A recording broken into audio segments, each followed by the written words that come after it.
भी आपके पास पॉकेट में है, ठीक है, अपन तो मिनिमम से शुरू करते हैं, क्योंकि मैं जानता हूं 100 रुपए भी बहुत बड़ी बात होती है। अगर आप मिनिमम रुपए पर भी हो तो देखो, अगर आपके पास पैसे हैं, ठीक है, जरूरत आपकी पूरी हो चुकी है, तब उसके बाद अगर थोड़े बहुत अगर आपने सेव किए हैं तो वो सेव्ड पैसे कहां लगाएं, ये सवाल उठता है।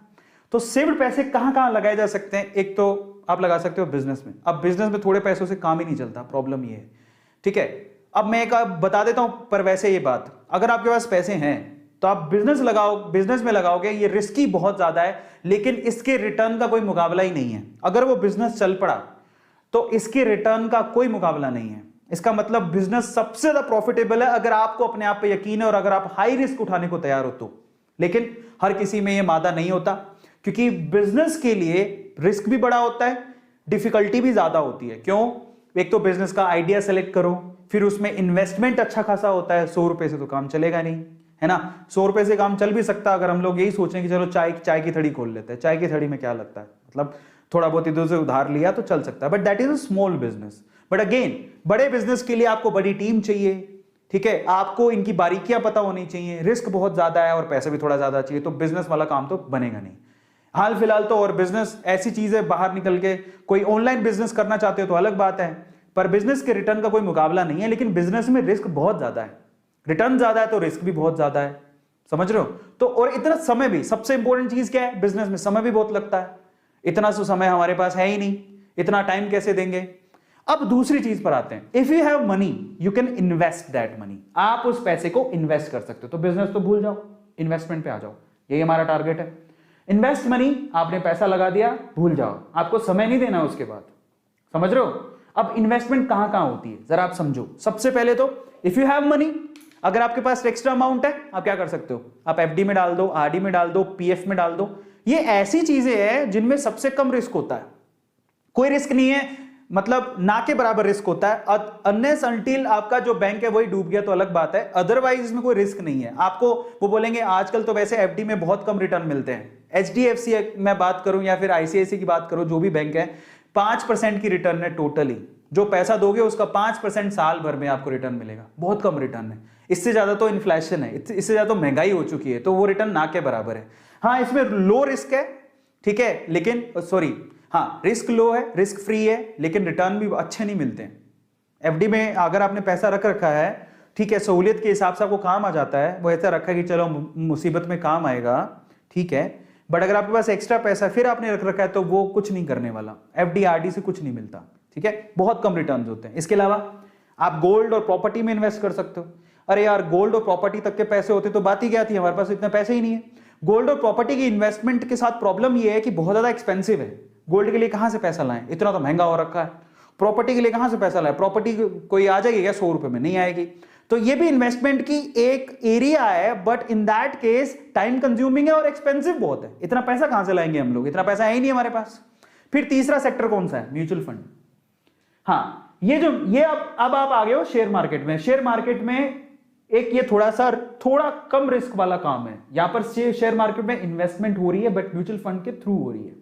ये लेस रिस्की है एज कंपेयर टू डायरेक्ट आप जो शेयर खरीदते हो, लेकिन यहां पर एवरेज रिटर्न्स मिलते हैं। अगर आप म्यूचुअल फंड में पैसा लगाते हो, एसआईपी कर रखी होगी बहुत सारे लोगों ने, तो यहां से जो रिटर्न मिलते हैं वो मैक्सिमम कितने होंगे, 7% से लेके 15-18% तक रिटर्न मिलता है। इससे ज्यादा रिटर्न नहीं होता। 18% मिल गई तो वैसे बहुत बड़ी बात है, बट यहां पर इतना रिटर्न नहीं है। बट यहां पर आप थोड़े पैसों से भी काम चल सकता है। अगर आप 100 रुपए हो तो भी आप म्यूचुअल फंड में लगा सकते हो।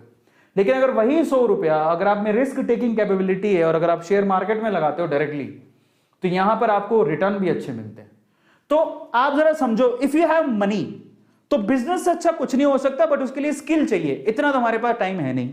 लेकिन इन्वेस्टमेंट के 4 तरीके हैं, 1 2 3 4। इसमें भी ये तो किसी काम का नहीं है, क्योंकि रिटर्न से ज्यादा तो पैसा बर्बाद हो रहा है। इसमें बहुत पैसा चाहिए तो ये भी किसी काम का नहीं है। बचे 2, एक म्यूचुअल फंड जिसमें ज्यादा रिटर्न नहीं मिलते, लेकिन ये इसमें रिस्क ज्यादा है लेकिन रिटर्न बहुत अच्छा मिलता है अगर आपने ढंग से समझ के लगा लिया तो। Overall we are talking about investment, we are talking about share market directly.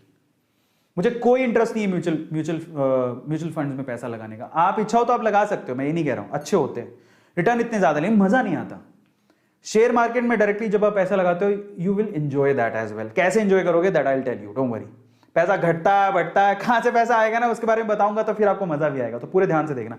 तो ओवरऑल बात यही है, एफडी आरडी में कुछ नहीं रखा, गोल्ड प्रॉपर्टी बहुत महंगी है, अपने बस की बात नहीं है। थोड़ा बहुत पैसा उसको कहां डालें, या तो म्यूचुअल फंड में या शेयर मार्केट में। शेयर मार्केट में डालोगे उसके लिए आपको जिगरा चाहिए, और शेयर मार्केट डालोगे अगर उसके लिए जिगरा चाहिए तो चलो जिगरे वाले बंदे से मिलवाता हूं। नाम है वॉरेन बफेट। दुनिया का सबसे अमीर आदमी की लिस्ट में हमेशा हर बार इस बंदे का नाम आपने सुना होगा। ये बंदा 11 साल की उम्र में इस बंदे ने शेयर मार्केट में पैसा लगाना शुरू किया है।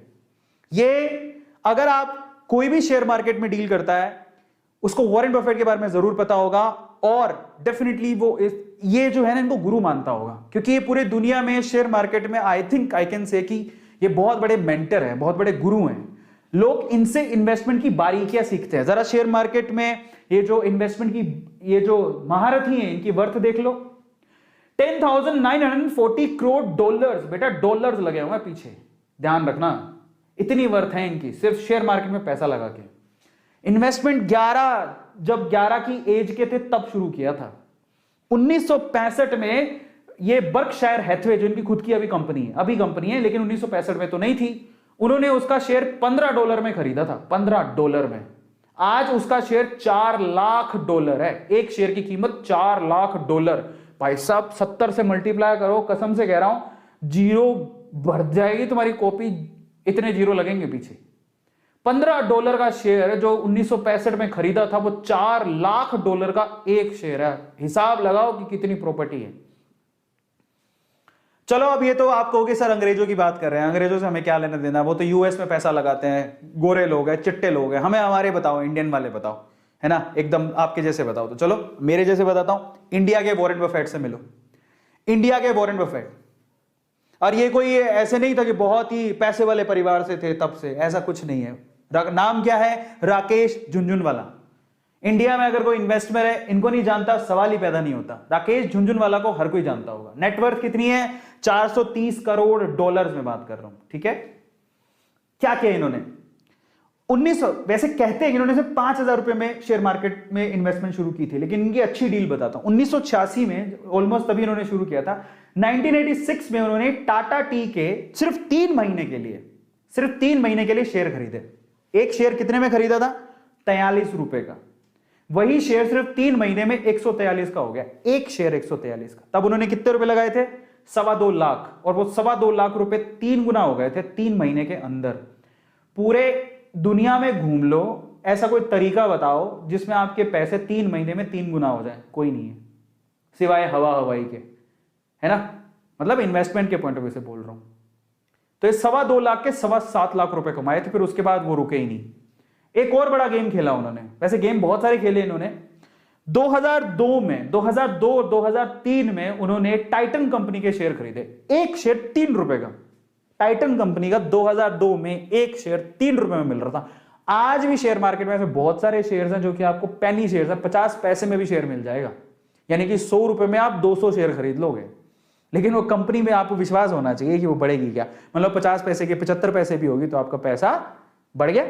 तो आपको रिस्क उठाना और उसके बारे में पता कैसे करना मैं आपको बताऊंगा। बट सस्ते शेयर बहुत होते हैं, आप ऐसा मत सोचो कि 100 रुपए में तो क्या ही आएगा। भाई साहब रुको, 100 रुपए में बहुत सारी ऐसी कंपनी जिनके 1000 शेयर भी आ सकते हैं। आपको 5 पैसे 10 पैसे 15 पैसे के शेयर मिल जाएंगे कंपनियों के, 50 पैसे 25 पैसे के शेयर मिल जाएंगे, हैं लेकिन रिस्की हैं, तो वहां पर पैसा गलत है। मतलब अगर आप रिस्की है, अगर आप अपने आप पे विश्वास रखते तो लगाओ, अदरवाइज मत लगाओ। तो चलो इन्होंने क्या किया, अपने आप पे विश्वास रखा।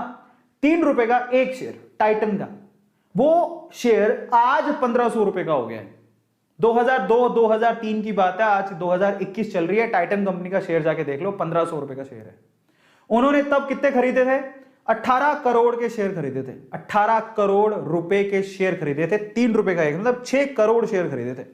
आज उसकी कीमत लगभग 3.5 से 4 हजार करोड़ रुपए हो गई है। मतलब 18 करोड़ रुपए इन्वेस्ट किए, 21 साल में वो 18 करोड़ 4.5 हजार करोड़ रुपए हो चुके हैं।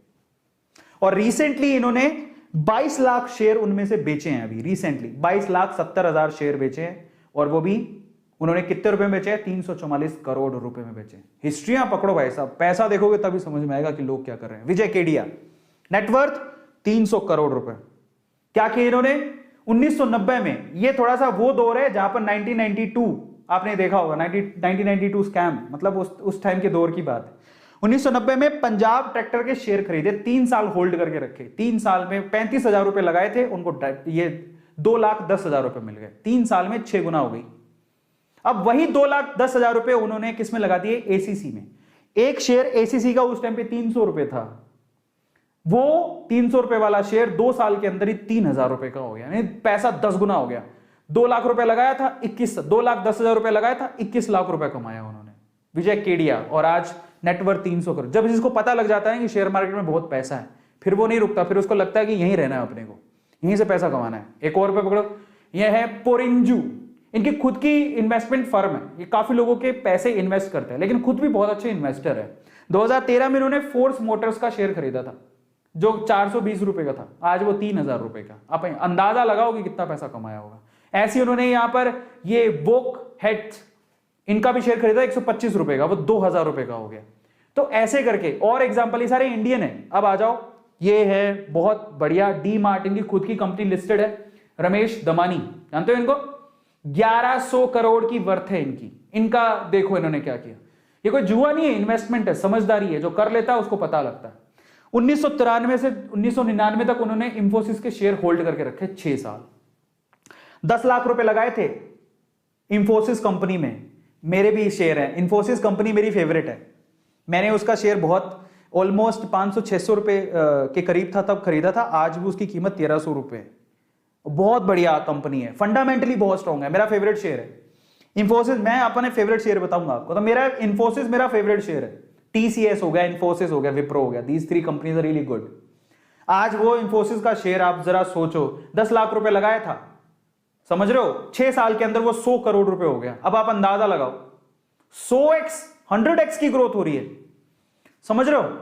अब आ जाओ, और रामदाव अग्रवाल, 1200 करोड़ की इनकी नेटवर्थ है। क्या किया इन्होंने, हीरो मोटोकॉर्प, बहुत बढ़िया, ये मेरी फेवरेट कंपनी है, सबकी फेवरेट कंपनी है ये। इंफोसिस मेरी ही बात नहीं है, सबकी, मेरे पास भी इसके शेयर है। हीरो मोटोकॉर्प 30 रुपए का एक शेयर था, आज 2600 रुपए का शेयर है। अब अंदाजा लगाओ, 10 लाख रुपए लगाए थे, 8.6 करोड़ रुपए उनको मिले। अब अंदाजा लगाओ जरा कितना पैसा हो रहा है। कैलकुलेशन में मत जाना, पैसों पे जाना कि पैसे किस तरह से मल्टीप्लाई हो रहे हैं। 30 रुपए का शेयर 2600 रुपए का हो गया, 86x की ग्रोथ हुई।